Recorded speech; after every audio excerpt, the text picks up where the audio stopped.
Hey, shalom, shalom from your Dutch Uncle John, here to tell you what it is in the Hebrew alphabet. Today we're doing the letter, before I tell you, it's the partner of Yod. Yod we did last time, and we said Yod was a hand. What letter would you guess partners with Yod? The answer is the very next letter, the 11th letter. It's the letter kaph. And kaph is the first letter that has one of those final forms, a Sophite form it's called. Here is the Yod, which is a hand, and the letter kaph. Kaph, its picture is an open palm. Okay, there it is. You see it? Okay, or the final form is an open palm. Got it? Okay. So it's interesting, you've got two letters next to each other, Yod and kaph, and each of them represent a hand. One is a closed hand, one is an open hand. Kaph makes the K, the hard C sound, the K sound. It's the Greek kappa, all right? And it's not a widely used letter. There's 11,960 of them in the Torah. A few words that will have kaph in it, and it's interesting. Remember, I told you the shape of the letters have some meaning, and they help contribute to the meaning of the words in Hebrew. Very clever language. So these words are not necessarily going to begin with kaph, but they're going to have a kaph in it, and you will see them. One is the Tanakh. We've talked about Tanakh before. Remember what it is? The Tanakh is actually what the Jews call the Old Testament. Okay? The Jews, they don't have a New Testament. They only have the Old Testament. And they break that into three parts. They break it into the Torah. The Torah, you know, is the first 5 books of the Bible. The Nevi'im. The Nevi'im are the prophets. Okay? There are 7 major prophets, 12 minor prophets. Nevi is one prophet, Nevi'im, prophets. And finally, the Ketuvim. The Ketuvim are the writings. You're going to in the history, the Psalms, Proverbs, and you have Ruth and Ecclesiastes, Esther, Nehemiah, Chronicles. These all make up the Ketuvim. If you put all 3 of them together, the Torah, the Nevi'im, the Ketuvim, the T-N-K, Tanakh. Got it? And that's that. Okay, speaking of Ketuvim, notice the word Ketuvim begins with a kaph. And it ends in a Yud Mem. Remember, the Yud Mem is a plural suffix on masculine words, which mean multiple. So you have Ketuvim, writings, plural. All right. We said kaph was the 11th letter, and the kaph is a letter. Kaph is also a word, and you spell kaph, pay, and you would use the final form pay because it's the last letter of that word. And the word kaph is the palm of your hand, or a small bowl or a spoon. Okay, that's the picture of a kaph. All right, and those 2 letters, kaph, pay. Kaph, we've already said, is an open hand. And remember, we haven't done the letter pay yet, but you may have heard it from previous videos. Pay, its picture is a mouth, right? And it has 2 forms, the closed mouth and the open mouth. So anytime you see the letter kaph with the letter pay, you can expect a kaph. All right. Note that the letter kaph is not the letter bet. Okay? There is a bit of a difference. I just want to alert you to that. All right. And we said that this kaph is an open palm of your hand. I want to point out that not confuse this with the Hamsa. I don't know if you've ever seen the Hamsa before. Anytime you're in the Middle East, Arabs and Jews both have this. It's this little hand thing, and it has an evil eye or something in the center. Okay, it's all over. In fact, almost every home has one. Not every home. They have them in every room. Okay, it's like to protect the room from evil spirits and the evil eye. They have them hanging and dingling and jingling. Okay, this is not the open palm of a kaph. Okay, this is some pagan good luck charm or amulet. I am sure that Yahweh, Elohim, God Almighty, hates these hamsas. He warns and warns and warns the people in the Old Testament, in the Tanakh, about putting your faith in this crap. But every Jewish household has one, and probably most Arab ones too. Okay, the kaph, which is the 11th letter, has a gematria value of 20. Remember, the gematrias go 1 through 10, and then they jump 20, 30, 40, 50. This is where that jumps, okay? So kaph is valued at 20. Kaph is followed by lamed, value 30. Notice that kaph and lamed next to each other. Kaph is the first letter that drops below the line, and it's followed by lamed, which is the first letter that projects above the line. All right, very nice. And I told you that the partners are yod and kaph. Yod, remember, was 10. Kaph is 20. There is connections between these two letters. Besides, they're both representing hand, right? One is a closed hand, one is the open hand. For example, the word yod, the letter yod is spelled Yod Vav Dalet.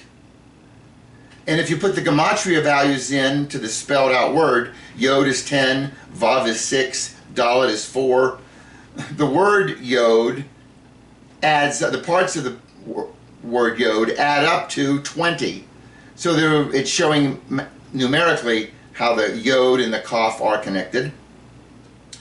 And if you look in Numbers chapter 7, verse 86, it says, this is talking about the implements in the temple or the tabernacle. The 12 gold pans full of incense weighed 10 shekels apiece, according to the shekel of the sanctuary. All the gold of the pans weighed 120 shekels. This part in the center here where it says the 12 gold pans full of incense weighed 10 shekels apiece. That phrase where it says weighed 10 shekels apiece, in Hebrew it would look like this. It would have, there's a kaph, and there's this word repeated, asarah. Asarah, asarah, kaph. Asarah is the Hebrew word for 10, or asherah. And you have it listed twice because he's saying that there's 10 shekels apiece. In Hebrew, they would write that 10, 10, and then kaph. Kaph, we told you, was a small bowl or a spoon, right? So each of these little gold pans, each kaph weighed asherah, 10. So here it's saying, here's how you write it, 10 shekels apiece. Asherah, asherah, kaph. Asherah is 10, Asherah is 10, and the word kaph, its value is 20.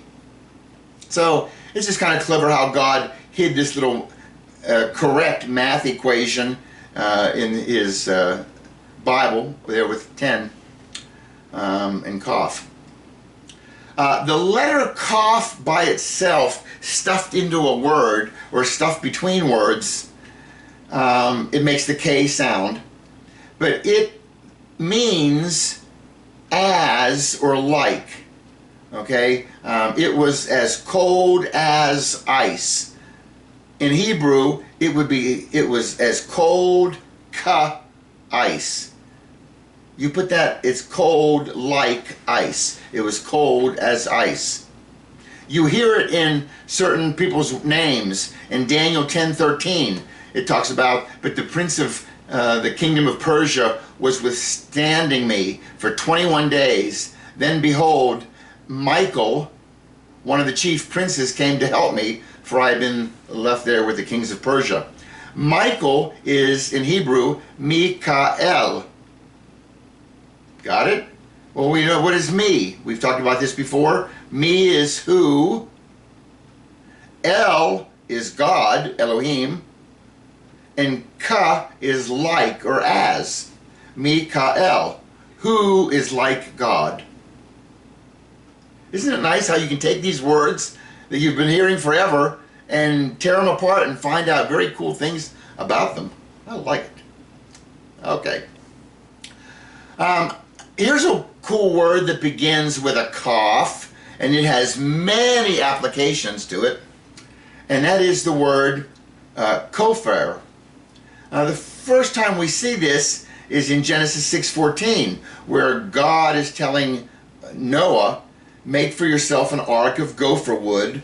You shall make the ark with rooms, and shall cover it inside and out with pitch. Pitch is kopher. It's the only time in the Bible that this word is used to mean pitch, but it's a kopher here in this pitch is used to cover the ark. Okay? So there's the idea of a covering that comes with this kopher. In fact, we get the word cover from kopher. You can hear the F becomes a V. It's a covering, all right? So there it is in the Hebrew, kopher. That's the first use of kopher. Another use of kopher is in 1 Samuel 6:18, where kopher, it's only used once as this, but it's used to mean a village is a kopher. Okay? Here's the reference in the Hebrew. Okay, and now driving across Israel, you will see this word a lot. Here, we're coming up to a road sign. If we zoom in, you can see, what does it say there? Look at the way at the top. It's in, and by the way, all the road signs in Israel are in Hebrew, Arabic, and English. So we're going here to Kfar Kana. The first line at the top, you see the word kopher, kafar. It's a kaf, a closed pay, and a resh, kafar. Kafar means village, and I have friends who live here in Kana. This is Kfar Kana, and they'll drop the first K sound, so you'll hear them say, "Yeah, I live in Farkana." Farkana is Kfar Kana. And what do we know about Kana? Do you remember? You can see. Look, the village name here is Kana. It's a kaf, a noon, and an aleph. Kana. What happened in Kana? Anyone? Anyone? This is John chapter 2. On the third day, a wedding took place at Cana in Galilee, and Jesus' mother was there. And Jesus and his disciples had also been invited to the wedding. This is the wedding of Cana, right? This is where Jesus turns the water into wine. Happened here. Well, that village is here. Okay.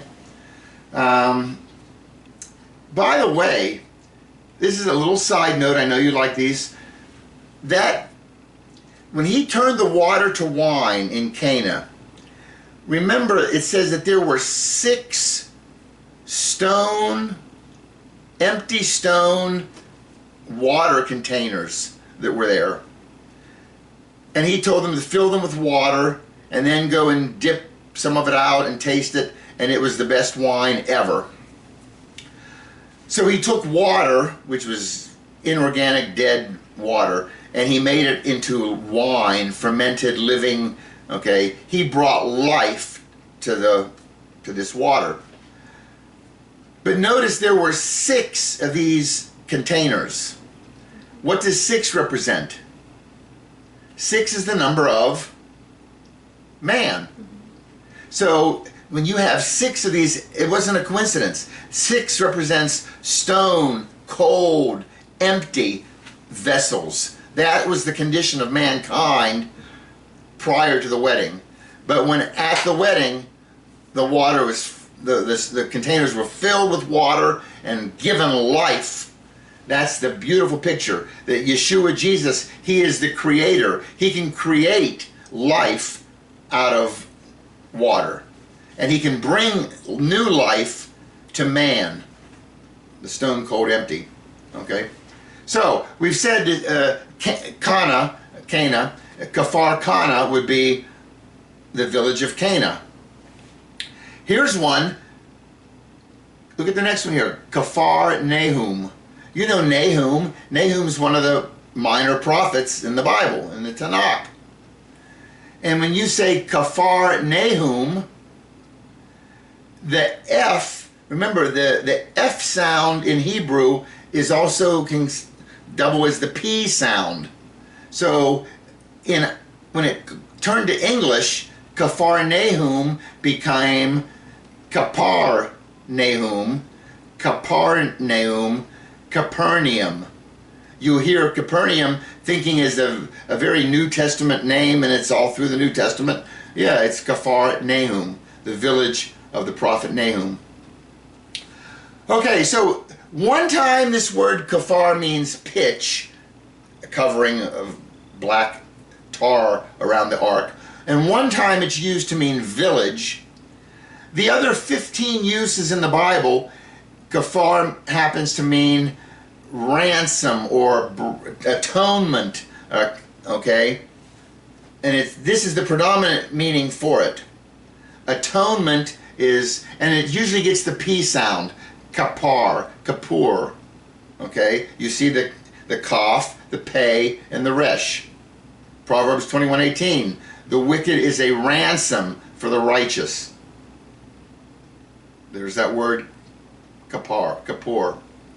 You may have heard it if you have more than one kapur. If you have multiple, how do you pluralize a masculine word? You put a yud mem on the end. Kippurim. Okay? And that would be atonements. And Yom, we learned in the Yod video, Yom meant day. So Yom Kippurim, Yom HaKippurim, is the Day of Atonement. Okay? Yom Kippur, you may have heard of it. Alright? Yom Kippur is the holiest day of the 7 Moedim, the 7 festivals, feasts that the Jews keep every year. This is the ultimate. This is the 6th Moed of all of them. This is the one where the high priest would bring 2 goats to the temple, and he would cast lots, and one of the goats would be considered the scapegoat, and he would press onto its head all the sins of the village and the town, and then they would send this goat out to Edom, to Mount Seir, to be killed, to die, so that the sins are gone. And the second goat would be the sacrificial goat, and this is the one where he would sacrifice it, take some of the blood, go into the temple, go behind the ark of behind the veil to the Ark of the Covenant, and he would pour the blood on the mercy seat, which sits on top of the Ark of the Covenant, and he would pour the blood there, and for an atonement for Israel's sins for the year. And then God would either accept or reject the sacrifice. Okay? But because it was a innocent lamb, God accepted their sacrifice and forgave the sins for the year. That happens on Yom Kippur. Okay? Day of Atonement. And I told you, again, that this is a picture of a covering, right? God says, without the shedding of blood, there is no remission of sins. God looks down and He sees your sin. But if you have a blood sacrifice over your sin, God will not see, cannot see your sin. This is why the Jews had to do it with a lamb. God got tired of all the lambs and bulls being sacrificed. So God became the ultimate korban, the ultimate sacrifice, when he left his throne and came down and became our sacrifice. And if we claim the blood of Yeshua, God does not see our sins. Our sins are forgiven. We are washed white as snow. You see the picture? Very, very beautiful. Okay? Yom Kippur. You know, if you look back, Exodus 25, starting verse 17, this is talking about the Ark of the Covenant there, that furniture behind the veil in the temple. He says, "You shall make a mercy seat of pure gold, 2.5 cubits long and 1.5 cubits wide. You shall make 2 cherubim of gold, make them hammered work, and at the 2 ends of the mercy seat. Make 1 cherub at one end and 1 cherub at the other end. You shall make the cherubim of one piece with the mercy seat at its 2 ends. The cherubim shall have their wings spread upward, covering the mercy seat with their wings and facing one another. The faces of the cherubim are to be turned toward the mercy seat. You shall put the mercy seat on top of the ark, and in the ark you shall put the testimony which I will give you." Okay, inside the ark was the testimony, the 10 Commandments. And there was a bowl of manna, and there was the rod that Aaron had that sprouted. Those are the 3 items, the contents of the Ark of the Covenant. But on top of the Ark of the Covenant is this mercy seat. Okay, so it's these 2 angels, their wings are aimed in at one another, they're looking down at the mercy seat. This is where God would sit when he comes to the temple. And it's there between those angels where the priest would pour that blood. Exodus 25:22 says, "There I will meet with you, and from above the mercy seat, from between the 2 cherubim which are upon the ark of the testimony, I will speak to you about all that I will give you in commandment for the sons of Israel." So this is where God wants to meet. Not anybody can go in there. Only the high priest goes behind that veil, and it's only once a year, and it's on Yom Kippur. And you don't mess up. They would, you know, the high priest, when he would go behind there, only the high priest was allowed to go behind there. So they would tie little bells on his robe and stuff. And then they would tie a rope around him, and he would go back. If he would accidentally touch the Ark of the Covenant, you're not allowed to touch the Ark of the Covenant.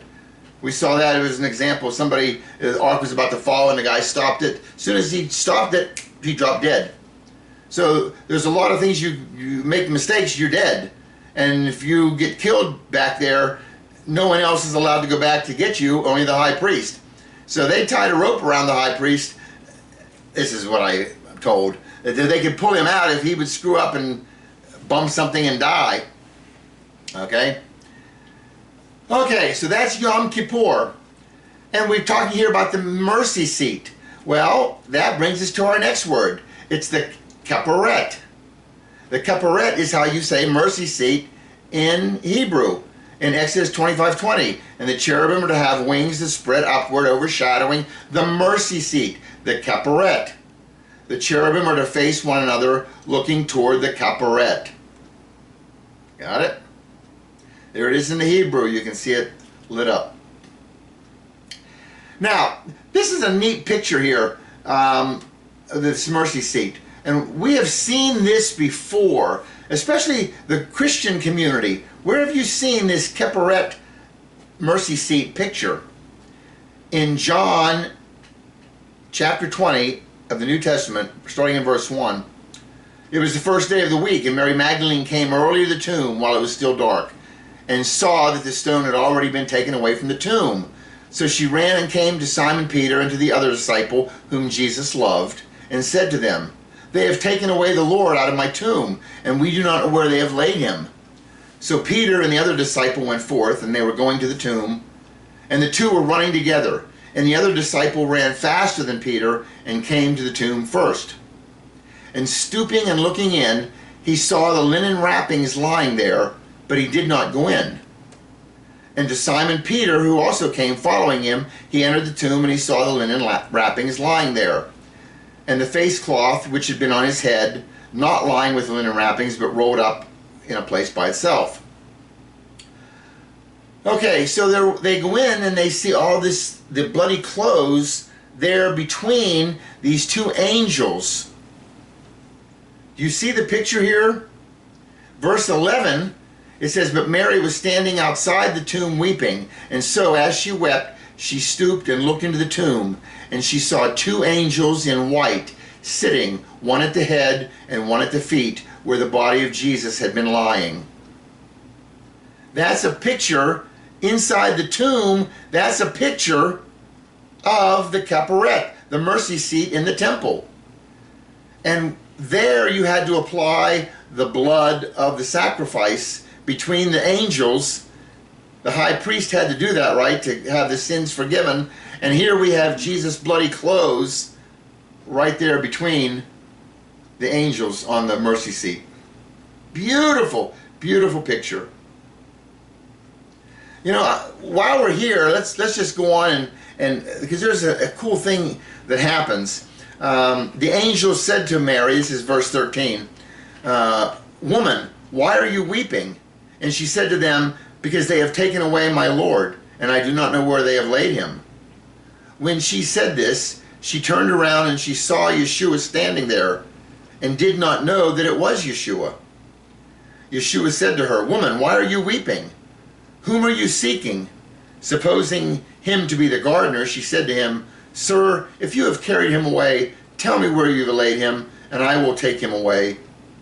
And Yeshua, Jesus, said to her, "Mary." And she turned and said to him in Hebrew, "Rabboni," which means teacher. So she sees Jesus out and about in the garden, thinks he's the gardener. He's dressed in white linen, okay? By the way, where does he get these clothes? You know, where did the clothes that they buried him in, all those linen wrappings, they're all covered in blood, and they're sitting inside the tomb, right? So where are these new clothes that he has? Where'd they come from? Verse 17, Jesus said to her, "Stop clinging to me, for I have not yet ascended to the Father. But go to my brethren and say to them, I ascend to my Father and your Father, and my God and your God." And Mary Magdalene came, announcing to the disciples, "I have seen the Lord," and that he has said these things to her. Okay, you know, whenever the priest would have to do this ceremony once a year, where he would go in behind the veil and pour the blood, there was the laver. He first had to, well, first he did the sacrifice at the altar. Then he would have to go to the laver, and he would have to bathe and become clean. Then, once he was cleaned, no one was allowed to touch him. He would then go and put on these garments, clean garments, and then he would go in and do the blood on the mercy seat. So, it's kind of the same picture here. Yeshua, he's becoming our high priest. Yeshua had to have a cleaning. He did. He had his mikvah. He had a baptism in the Jordan River. So Jesus had the cleaning. And now Jesus had also the sacrifice. He was the sacrifice. Okay? And now, once he's had the sacrifice, and he's had the cleaning, and he has the clean robes, I believe that those two angels that are inside, I think they brought him the clean clothes. There's no way they're going to pack. No one, when they buried him, they weren't expecting him to come to life. They didn't leave a clean set of clothes. Not an Egyptian pharaoh, right? They didn't leave clothes in there for him in case he came to life. So the angels would have had to brought those clean clothes. So now he's got the clean clothes, and now Yeshua Jesus, he has to take that blood and apply it on the heavenly mercy seat. You know, everything on earth is just a copy, a pattern of the heavenly temple. So in the heavenly temple there's an ark, and there is a mercy seat. And I believe when Jesus says to her, "Stop clinging to me, for I have not yet ascended to the Father," he still had to go up and apply his blood to the heavenly eternal mercy seat, right? That's a very, very beautiful, very cool picture how all this works. Okay, and at some point, I think that's where he went. He went up applied the blood, and hours later, soon after, he shows up in the upper room where the disciples are. Okay. Now we've talked about that these two cherubim that are on the mercy seat and are also in the tomb. It comes from the word cherub, which is karub in Hebrew, and it begins with a kaph. It's the hard K sound. We soften it up with a cherub, but it's not. It's a karub. Okay, and if you want to pluralize it, you put the yud mem on the end. A cherub is one, cherubim, more than one angel. Okay, and we kind of get the idea maybe from the Sistine Chapel and Michelangelo and these cute little angels sitting around, and little cutesy baby smiley. Angels are not this way. If you go back, the first time we see cherubim is whenever God drove out the man from the Garden of Eden, and he stationed cherubim on the east side of the Garden of Eden, along with a whirling sword of flame to guard the way to the tree of life. So these are not some cutesy little babies. These are powerful sword-holding, fire sword-holding guardians of the tree of life. You understand? Warriors. All right.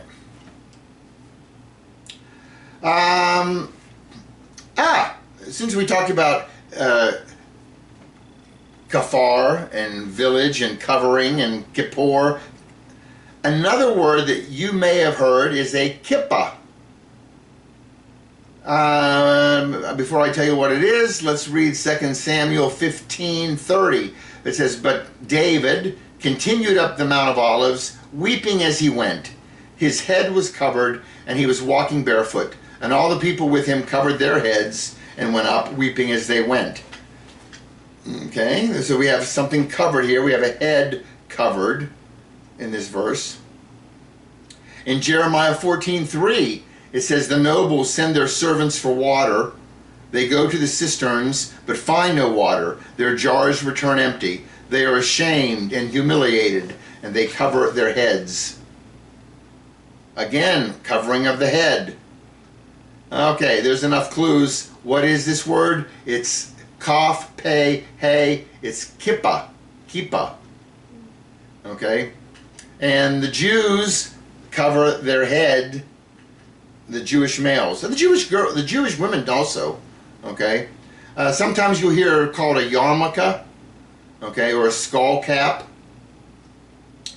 By the way, there is, in the Torah, we've talked about this, 613 commandments or laws or rules, correct?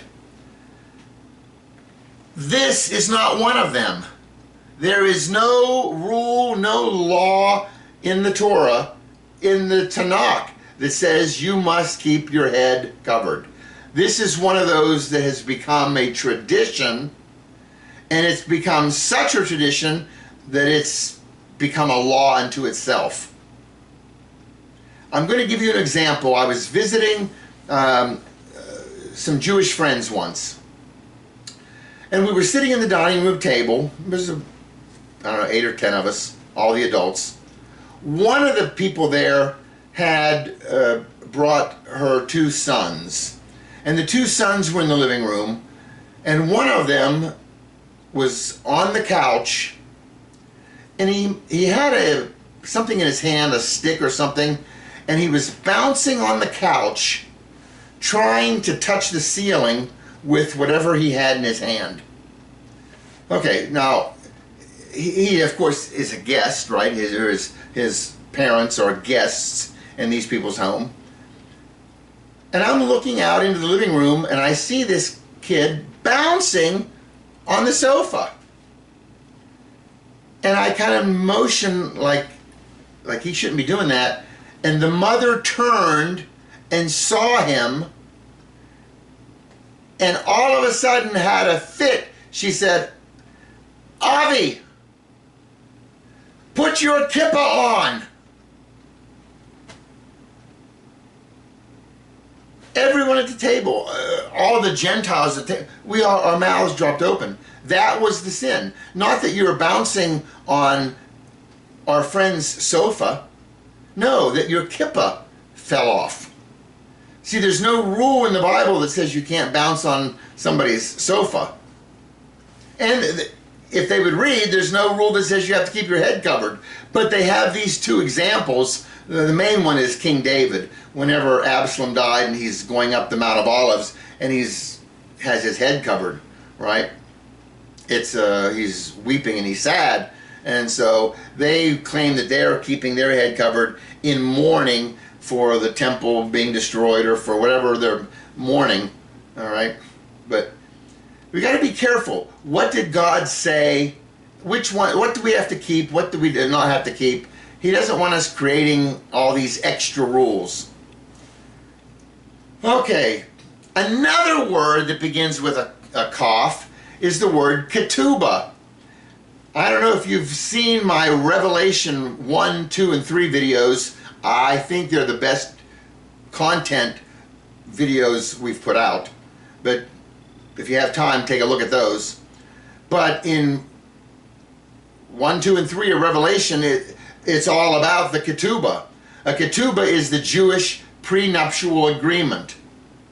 And yes, they have one, okay? Every Jewish husband and wife, before they get married, they write a ketubah, okay? And a ketubah has 5 parts. It has, the first part is the combined family tree, family history. The second part is the bride's family tree. The third part is the groom's family tree. The fourth part is how the bride and groom met. And the fifth part are the groom and bride's and families' responsibilities in this marriage. Okay, as we said, everybody gets together and writes a ketubah before you get married. Well, the 5 parts of this ketubah can be moved beyond, and you can see that the Torah is God's ketubah with mankind. The Torah has 5 parts. It starts with Genesis. This is the combined family tree history of God. We were introduced to him in the beginning. God created the heavens and the earth. And then God said, let us make man in our own image. So we have man's beginning. We have God's introduced to him first. There's Genesis, combined history. In Exodus, you have the bride's family tree. The Jews are taken into slavery or become enslaved in Egypt. And they're going to be saved by their groom to be, right, God.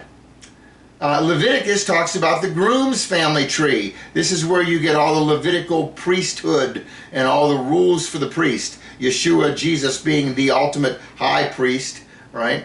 There's their bride and their groom. We have the Jewish people and we have God, Yahweh. In Bamidbar, Numbers, we learn how the bride and groom met. The groom had saved the Jews out of Egypt, and now they're wandering in the wilderness for 40 years, and they get to know each other. Okay? And then in Deuteronomy, Devarim, you have the groom and bride's responsibilities. Here's where he says, if you keep my rules and these laws, I will be your God. And if you don't, these are the punishments you're going to get. And I think it's Deuteronomy 28, he lists a whole bunch of them, okay? And he tells them, choose life. I'm presenting before you today life and death. Choose life. So you see, the Torah is the ketubah between God and man. Very beautiful. And watch the Revelation again, 1, 2, and 3, for a much deeper understanding of that. You know, in Revelation chapter 5, verses 1 and 2, it says, I saw in the right hand of him who sat on the throne a scroll written inside and on the back, sealed up with 7 seals. And I saw a strong angel proclaiming in a loud voice, who is worthy to open the book and break its seals? So somebody is standing there with this ketubah in their hand. How do I know it's a ketubah?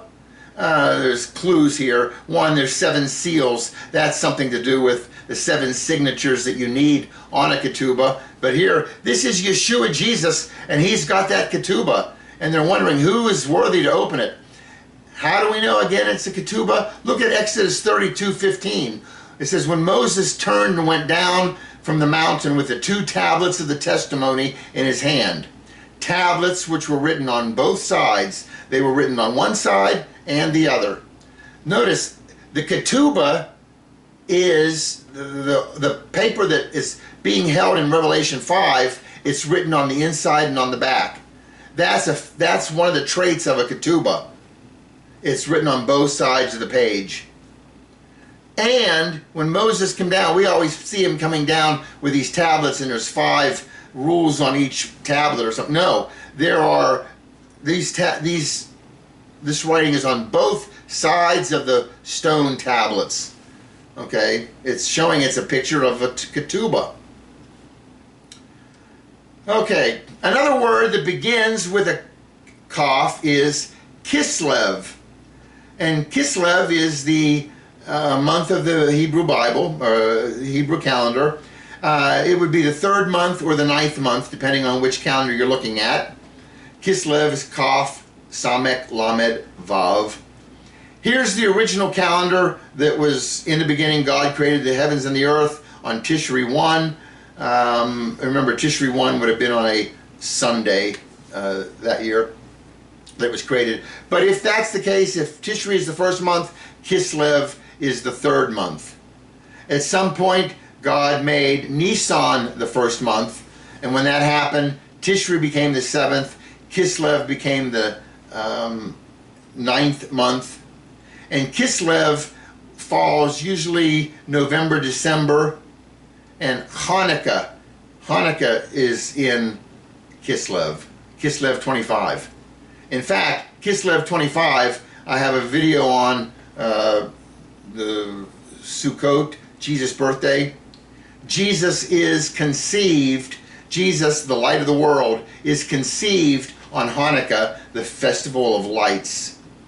You can look into that, but it's true. Another word is the kotel, begins with a kaph. Kotel, anyone?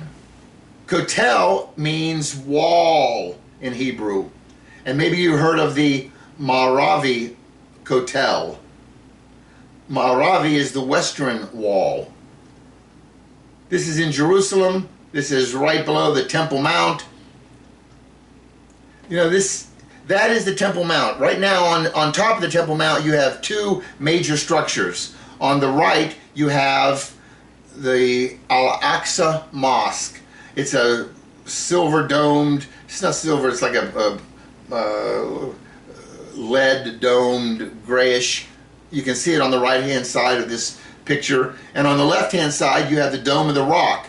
The Dome of the Rock is this domed building that was built in the 600s. About 50 years ago in the 1960s, the King of Jordan covered the dome with gold. And this is the Dome of the Rock. What rock? This is the rock that Abraham was told, take your son, your only son, whom you love, Isaac, and take him to the mountain that I show you and sacrifice him there as a burnt offering. That he took him to the Mount Moriah. This is Mount Moriah, and there is a rock underneath that dome, and that rock is the highest point on this hill. And they say that is where, now the Muslims say that that's where Ibrahim brought Ishmael, the first son. The Torah says this is where Abraham brought Yitzhak, Isaac, and the sacrifice took place on that rock. And the Muslims have built this Dome of the Rock over top of it. Okay? But you have these 2 buildings up on top. Down below is you have a wall holding up this whole area. This is called the Temple Mount. This is where God's first temple Solomon built up on top of here. It got destroyed by Nebuchadnezzar and the Babylonians. Years later, Zerubbabel and Joshua, these new guys built a second temple up there. And it got destroyed by the Romans in 70 AD. And the Bible says a third temple is going to be up there. And that's the one Antichrist is going to go into and declare himself God, and a big mess will occur from that. But a third temple has to be built, and it can only be built up on top of this complex. The part down below is what we see here. This is a wall that holds up that. This is what they call the Western Wall. A lot of people, the Jews call it the kotel, the wall. Okay. A lot of people call it the Wailing Wall, because they see Jews there praying in their head, going back and forth, and then they're praying for their temple and they're praying for their Messiah, and they get into it so deeply, and it sometimes appears that they're weeping and wailing, but they're not. And don't call it the Wailing Wall. It's not the Wailing Wall. Call it the kotel. Call it the Western Wall. This is the closest place where the Jews can now get to where the temple was. The Arabs don't like the Jews up on top there. So sometimes Jews do go up, but I think Jews need to claim this back, and because a third temple is coming. All right, so there's some just various pictures of that. All right, Malachi 2:7. It says, "For the lips of a priest should preserve knowledge, and men should seek instruction from his mouth, for he is the messenger of the Lord of hosts." That word priest is Kohen. It's a kaph, hey, and a final noon. It's one of the noon sophit. So Kohen is a priest. There's a new word for you. And if you want more than one priest, it's the Kohanim. You put a yud mem on the end. All right? And you may have heard of the Kohen Gadol. The word Gadol means high. So the high priest, Kohen Gadol. Okay? We've seen this, by the way, if you're Jewish and watching, this is beautiful. Look at this. This is in Numbers 35:28. Bamidbar 35. It says, because we're talking about a manslayer, somebody accused of manslaughter. He, the manslayer, should have remained in his city of refuge until the death of the high priest. You know, if you accidentally kill somebody, and it's manslaughter, okay, and you are sentenced, what is your sentence? They had set up all over Israel, God set up cities of refuge. Your punishment is you must go to this city, and you, as long as you are in that city, you're free. No one may seek revenge, avenge the death of the person you killed. You are safe in that town. If you should leave the town and go wandering in the woods, and someone comes upon you and seeks revenge for you killing whoever you killed, they can kill you, all's fair. But as long as you stay in that city of refuge, you're safe. And you are safe in there until the death of the high priest. Whoever the high priest was for the entire Israel, when he died, his death atoned for your manslaughter. Once the high priest died, you are now free to leave the city of refuge and go back to your normal life. You see the nice picture there? You know, Jews will always bring up, well, God never called for human sacrifice. No, he did not. And if you go through, human sacrifice didn't occur. He stopped Abraham from sacrificing Isaac.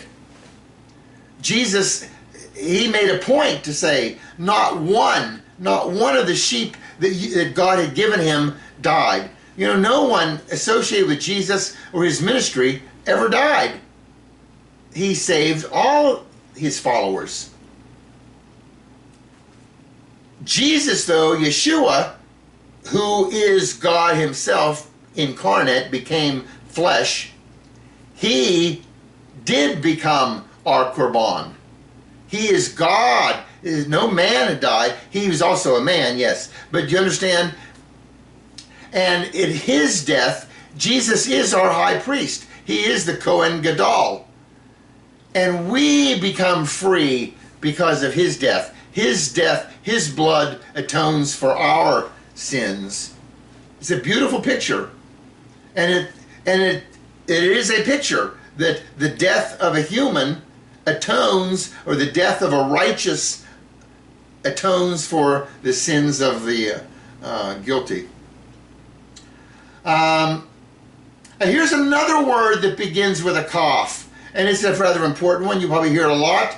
Any guesses? The word is ken. Ken means yes. We can see the eye. There it is. Yes means. Ken means yes. We can see the eye. Yes, yes, yes, yes, yes. Ken means yes. And the opposite is no. Lo means no. Ken and lo. It's interesting, when I go to Israel, when you're from America, you expect yes and no. And when you're over there, you don't hear yes and no, but you do hear this a lot. You'll hear ken and lo a lot in conversation. So just attune your ear to be listening for that. The word Canaan, where God promised Abraham this land of Canaan he's going to give them. Okay, Canaan is a kaph, nun, ayin, final nun. It begins with a kaph. We said that the kaph is an open hand, right? And look at Exodus 22. This is the Ten Commandments, right? I am the Lord your God who brought you out of the land of Egypt, out of the house of bondage. You know, as we're doing each of these videos, each time we're learning to read a verse. Today I thought we would try to learn to read this one. Okay, let's look at the first line. I am the Lord your God. The word I is Anoki. Anoki, I. Sometimes you'll see Ani. Ani is also I, and it's a more common used A-N-I, more commonly used. Okay? But Anoki, I. Then you have Yahweh, Yud-He, Vav-He, Lord, I am the Lord. Next word is Eloheku. This is, you can see, Elohim, okay, but Eloheka. It ends with a final kaph. Now look at this. Remember we talked about Yod, and Yod we said was mine, right? If you had a word that ended in a Yod, it meant my, because Yod is a fist. Remember we used the example of Psalm 22. My God, Eli, Eli. El is God, put a Yod on the end. It's my God with a Yod. If you put a kaph on the end, what is kaph? Kaph is an open palm. Look, here I'm opening my hand right here. And if I put it out to you, look, you can see that is the letter kaph right there, right? That's the final form kaph. And that means your. So when you say Eloheka, Eloheka means your God. Make sense? If you put the Yod on the end, it's mine. If you put the kaph on the end, it's yours. Closed hand, mine. Open hand, yours. That's a very clever way of showing possessive. I am the Lord your God who brought you out. Who? We've seen this word before. It's Asher. We see it in when Moses talks to the burning bush. They're going to ask, what is your name? And the bush answers, Ehyah, Asher, Ehyah. I am who I am. Assure is who or what or that. Okay? I am that I am. Who brought you out. The word for brought you, it's a big word. I don't know what this word is here. Hotzateka. Hotzateka, notice, ends in a kaph. A kaph sophit. That kaph at the end is to brought you. Remember again, anytime it ends with a kaph, that's your or you. Okay? From the land. The word land is aretz. If you put a mem in front of a word like this, mem is the prefix for from. So ma'aretz is from the land. And Egypt is Mitzrayim. Mitzrayim, Egypt. Got it? And notice Mitzrayim has a mem sophit. It begins with a mem and it ends with a mem, and there's two different mems, right? One's the final form.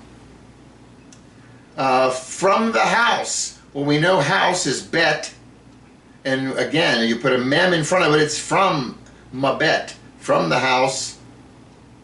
Obedim. Obedim, whatever Obedim is, it ends in im, so it's plural. So we just want to know, what is Obed? Obed means a servant, okay? A bondage, slavery, servant. You've heard Obed before. There's a prophet in the Old Testament, Obadiah. Obadiah, a servant of Yah. Okay. In Arabic, you've heard of Abdullah. Abdullah is a Muslim name. Abdallah, Allah. It's a servant of Allah. Abdallah. Abdullah. Okay. So now you can read the whole Exodus 22. Anoki, Yahweh, Eloheka, Ashur, Hotzateka, that's a mouthful, Hotzateka, Ma'aretz Mitzrayim, Mabet Obedim. And you know all those words now. It's kind of cool, isn't it? Here's another one. Look at this. This is Deuteronomy 6:5. Deuteronomy 6:5 follows the Shema. Okay? The Shema, remember, Hear, O Israel, the Lord, our God, the Lord is one. The next verse is, you shall love the Lord your God with all your heart, with all your soul, with all your strength. There's lots of yours in this one, so I want you you can read this one. You shall love, Aleph Tav, Yahweh Eloheka. Eloheka, you see it? That's your God. With Bakal Laveka. Laveka. Lev is heart. Laveka is your heart. Next is Nefesheka. Nefesh is soul. Nefesheka, it has a kaph on the end, your soul. Okay? Ma'ad, strength. Ma'adeka, your strength. Very clever. To make something possessive you put a kaph on the end. If you want to make it our, look at the Shema. Hear, O Israel, Shema Israel, Yahweh Eloheinu, Yahweh Echad. If you put the Enu on the end of a word, it means our. So here's the your with the kaph on the end. There's 4 of them in this Deuteronomy 6:5. The Enu we've seen before, Genesis 1:26. God said, let us make man in our image, Betzomenu, according to our likeness, Kidmatenu. There's the our. Okay? All right. Okay. So that's going to conclude the kaph. Thank you so much for watching. Hey, listen, if you're enjoying these, please send them out. Send them to your friends. Get people watching these, okay? Because it's just, we're all going to be speaking Hebrew in the end. Let's start learning, okay? To God be the glory. To God be the honor. To God be the praise. And we will see you back with our next letter. And we have a little bonus today. So God bless. Bye-bye.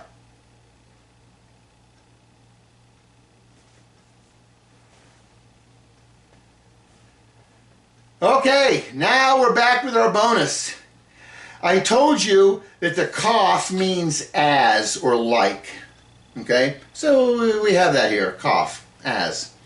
And if you remember way at the beginning of one of our first videos, we had the word bara. It's the second word in the Bible. Bara means create. Or create, it means create from nothing, actually, right? Bara. There was nothing, poof, something. Only God in the Bible baras.